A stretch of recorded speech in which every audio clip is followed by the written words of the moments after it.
શું હાલે બધાય મારા ભાઈ બંધુ મજામાં ને? જેકે એજ્યુકેશન પરિવારમાં તમારા બધાયનું સ્વાગત છે. હાલ ચકી, આજે આપણને સર સ્વાધ્યાય 2.3 નો પ્રશ્ન નંબર 2 શીખવવાના છે. જે પ્રશ્ન નંબર 1 જેવો જ છે. જલ્દી આવ, ક્લાસ ચાલુ થઈ ગયો છે. તો ચાલો, સર આવે ત્યાં તમે ચેનલ સબસ્ક્રાઇબ કરી દો અને બાજુનું બેલ આઇકન પણ પ્રેસ કરી દો, જેથી સર અમારા બીજો વિડિયો મૂકે તો તમને નોટિફિકેશન મળી રહે. જો વિદ્યાર્થી મિત્રો, આપણે હવે સ્વાધ્યાય 2.3 માં પ્રશ્ન નંબર 2 શીખવાનો છે. આગળ જે પ્રશ્ન નંબર 1 માં બહુપદીના ભાગાકાર વિશે શીખ્યા. આમાં બહુપદીના ભાગાકાર જ કરવાના છે. આગળ જેવો પ્રશ્ન તો એવો જ પ્રશ્ન છે, પણ જો આમાં શું કીધું છે કે પ્રથમ બહુપદીને બીજી બહુપદી વડે ભાગવાનું છે અને એનો અવયવ છે કે નહીં ચકાસવાનું છે. તો ખબર કેમ પડે કે અવયવ છે કે નહીં? તો આપણે જે આગળના દાખલામાં બહુપદીના ભાગાકાર કરતા હતા તો એમાં ભાગફળ અને નીચે શેષ મળતી હતી. હવે આ બહુપદીમાં ઉપર ભાગફળ તો હશે પરંતુ શેષ શૂન્ય હશે. જો અવયવ હોય તો શેષ કેવી હોય? 0. જો 0 હોય તો અવયવ હશે. જો શેષ 0 ન હોય તો અવયવ નહીં હોય. એટલે આપણે એ રીતે ચેક કરી લેવાનું કે શેષ જો 0 હોય તો અવયવ હશે, અવયવ હોય, અને શેષ 0 ન હોય તો અવયવ નથી અથવા અવયવ ન હોય. ચાલો આપણે ભાગાકાર કરી. એની પહેલા તો બહુપદીમાં જે ચલ છે એ t સ્વરૂપે છે. તો અહીંયા હું લખીશ p of t અને અહીંયા હું લખીશ g of t. p of t નો ભાગાકાર આની સાથે કરવાનો છે. તો ચાલો આપણે ભાગાકાર શરૂ કરીએ. તો એમાં 2t ની 4 ઘાત પ્લસ 3t નો ઘન માઈનસ 2t નો સ્ક્વેર માઈનસ 9t માઈનસ 12, જેનો ભાગાકાર કરવાનો છે t ની 2 ઘાત માઈનસ 3 સાથે. ચાલો આપણે શરૂ કરીએ. તો જો ઓની જેમ જ પહેલા પદ સરખાવવાના છે. તો 2t ની 4 ઘાત, આ બાજુ પેલું પદ છે t નો વર્ગ, તો 2 તો વધે અને t ની 4 માંથી t ની 2 ઘાત ઉડી જાય તો કેટલી ઘાત વધે? 2. તો t ની 2 ઘાત આ પદ ક્યાં લખી નાખવાનું?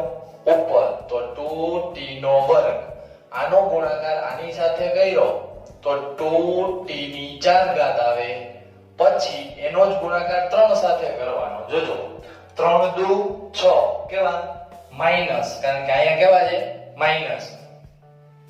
તો માઈનસ 3 દુ 6t નો વર્ગ છે.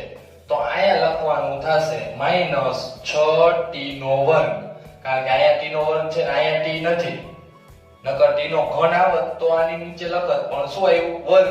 તો એ વર્ગની નીચે લખવાનું, તો અહીંયા કાઈ લખવાનું નહીં. ત્યારબાદ પ્લસ છે તો માઈનસ, પ્લસ છે તો માઈનસ, અને માઈનસ હોય તો પ્લસ. પેલું પદ જો ઉડે છે, ઉડતું જશે. અહીંયા 3t નો વર્ગ એમણા 3t નો ઘન. હવે અહીંયા માઈનસ, અહીંયા પ્લસ, તો પ્લસ માઈનસ માઈનસ એટલે 6 માંથી 2 જાય તો 4, એટલે 4t નો વર્ગ. મોટા પદની નિશાની 6 કેવા છે? પ્લસ. આ નિશાની જોવાની. ઉપરથી ઉતાર્યા માઈનસ 9t અને માઈનસ 12. ચાલો હવે પાછું પેલું પદ ચેક કરવાનું. આ બાજુ પેલું પદ શું છે? તો 3t નો ઘન. આ બાજુ શું છે? તો t નો વર્ગ. તો વર્ગ ઉડી જાય તો 1 ઘાત તો વધે જ. તો શું વધે છે? પદ આખું 3t. ઈ ઉપર લખી નાખવાનું 3t. અહીંયા પ્લસ, અહીંયા પ્લસ, તો અહીંયા કેવું? પ્લસ. હવે અહીંયા થઈ જાય 3t નો ઘન પ્લસ માઈનસ માઈનસ, અને 3 તેરી 9t. તો 9t ની નીચે જ લખવાનું માઈનસ 9t. અહીંયા કાઈ ન હોય તો 0. ચાલો હવે નિશાની બદલી નાખવાની. પ્લસ હોય તો માઈનસ, માઈનસ, પ્લસ. હાલો પેલું પદ ઉડી જાય. અહીંયા 4t ના પ્લસ એમનો 4t નો વર્ગ. અહીંયા પ્લસ, અહીંયા માઈનસ. જો આ પદ અહીં ઉડે છે. આવી રીતે વચ્ચે વચ્ચે કોઈ પદ ઉડતા હોય તો ઉડાડી દેવાના. હાલો પછી વધ્યું માઈનસ 12. હવે અહીંયા 4t નો વર્ગ, અહીંયા ખાલી t નો વર્ગ. ઘટે છે શું? ખાલી પ્લસ 4. તો અહીંયા મૂકી દેવાના પ્લસ 4. તો 4 ગુણ્યા t નો વર્ગ એટલે થાય 4t નો વર્ગ પ્લસ માઈનસ માઇનસ 4 તેરી 12 પ્લસ ના માઇનસ માઇનસ ના પ્લસ નિશાની બદલી નાખવાની જો આ પદ ઉડે અહીંયા પ્લસ અહીંયા માઇનસ તો આ પદ ઉડે છે તો શેષ કેવી આવી 0 તો આપણે એવું કહી શકીએ કે શેષ 0 હોવાથી અવયવ છે એટલે અહીંયા જો આપણે એવું પૂછ્યું હતું કે બીજી બહુપદીનો અવયવ છે કે નહીં તો આપણે કહી શકાય કે p ઓફ t ની g of t A p of t નો અવયવ છે હવે એના પછીનો દાખલો જોઈએ તો આ બહુપદી નો ભાગાકાર બીજી બહુપદી સાથે કરવાનો છે જો શેષ શૂન્ય આવશે તો અવયવ હશે શેષ શૂન્ય નહીં આવે તો અવયવ નહીં હોય ચાલો હું બહુપદી લખી નાખું છું તો 3x ની 4 ઘાત વત્તા 5x નો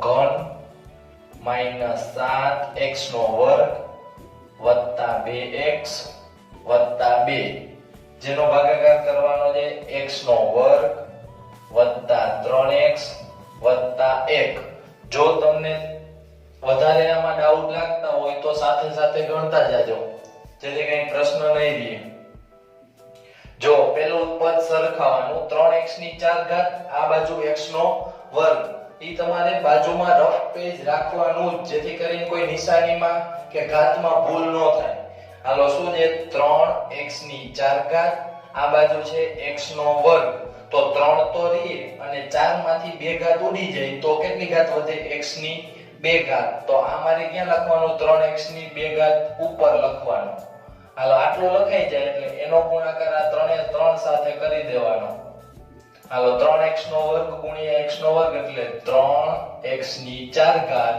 વત્તા 3 તેરી 9x નો ઘન વત્તા 9x નો ઘન વત્તા 3x નો વર્ગ નો 1 સાથે ગુણાકાર કરો તો એનું ઈ જ આવે કારણ કે કોઈ પણ સંખ્યાનો ગુણાકાર 1 સાથે કરો તો એની એ જ સંખ્યા મળે ચાલો ગુણાકાર થઈ જાય પછીનું સ્ટેપ નિશાની બદલી નાખવાની નિશાની બદલી જાય એમાં પહેલું પદ હંમેશા ઉડતું જશે 5 માંથી 9 જાય તો બાદબાકી કરવાની આપણે આપેલી નિશાની જોવાની 5 માંથી 9 જાય તો 4 કેવા માઈનસ કારણ કે 9 મોટા છે માઈનસ 4x નો ઘન આયા બે જગ્યાએ માઈનસ તો માઈનસ માઈનસ પ્લસ એટલે 7 ને 3 10x નો વર્ગ તમને થાય નિશાની કઈ મૂકવી તો મોટા પદની નિશાની મૂકી દેવાની ઉપરથી ઉતારી લેવાના 2x અને 2 ચાલો હવે પાછું પેલું પદ સરખાવી લઈએ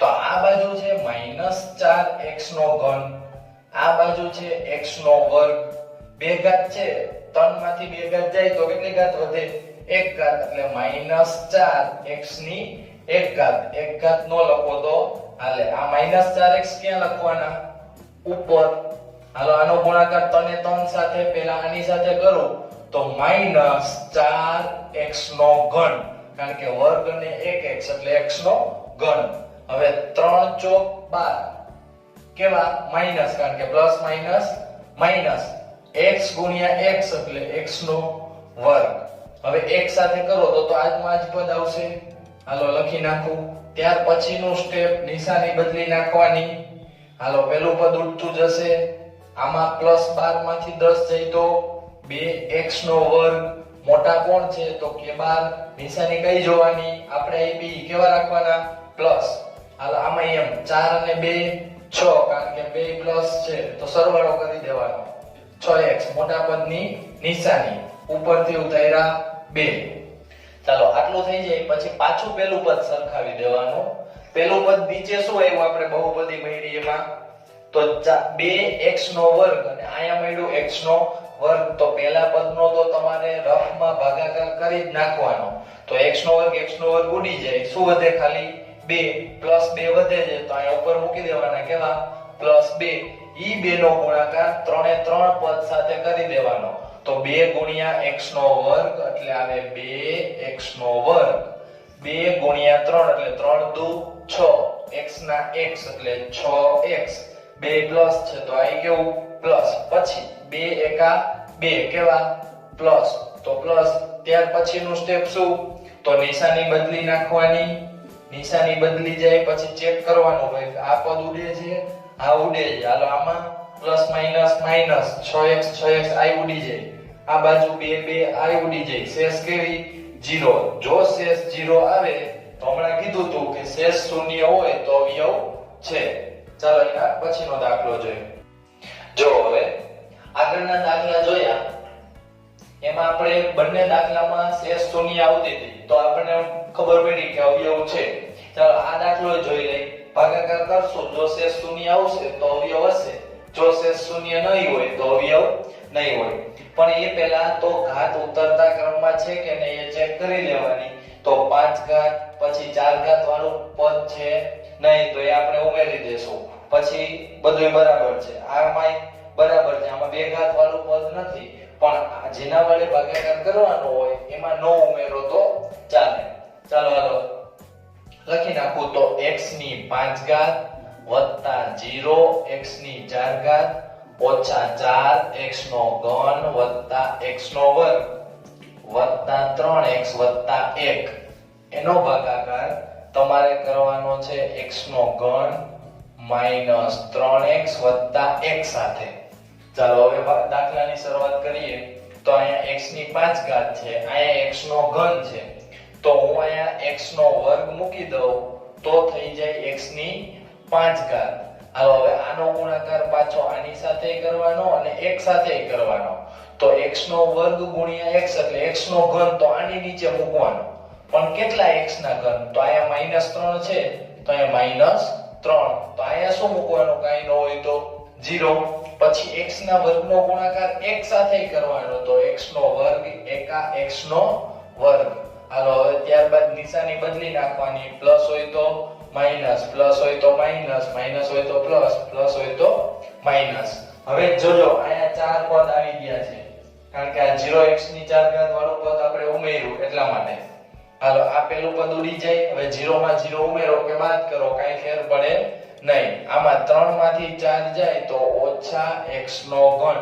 આ પદ ઉડી જાય છે કારણ કે x નો વર્ગ માઈનસ x નો વર્ગ. ઉપરથી ઉતાર્યા 3x, અહીં બાજુમાં જ લખી નાખો છો કા અહીં લખી નાખો વત્તા 0x નો વર્ગ ઉપરથી ઉતાર્યા 3x વત્તા 1. ચાલો હવે અહીં x નો ઘન અહીં x નો ઘન તો ઉડી જાય પણ માઈનસ વધે તો માઈનસ કાઈ ન હોય તો 1 કારણ કે -x નો ઘન ભાગ્યા x નો ઘન ઉડી જાય તો -1. હાલો આનો આ 3 3 સાથે ગુણાકાર કરો તો -x નો ઘન માઈનસ માઈનસ પ્લસ 3x એકા 3x તો અહીંયા 3x પછી 1 1 કેવા માઈનસ. અહીંયા કાઈ ન હોય તો 0. નિશાની બદલી નાખવાની. નિશાની બદલાઈ જાય પછી પેલું પદ ઉડે છે, 0 માં 0 જાય તો 0. આ 3x એ ઉડે છે, અહીંયા +1 અહીંયા +1. આપણે આ નિશાની જોવાની છે તો 1 ને 1 2. તો જો શેષ આપણને મળી 2. તો જો શેષ મળતું હોય તો આપણે કહી શકાય કે આ બહુપદી p of x નો અવયવ હશે નહીં. એટલે અહીં છેલ્લે લખી નાખવાનું કે અવયવ નથી. આના પછીનો પ્રશ્ન આગળના વિડિયોમાં જોશું.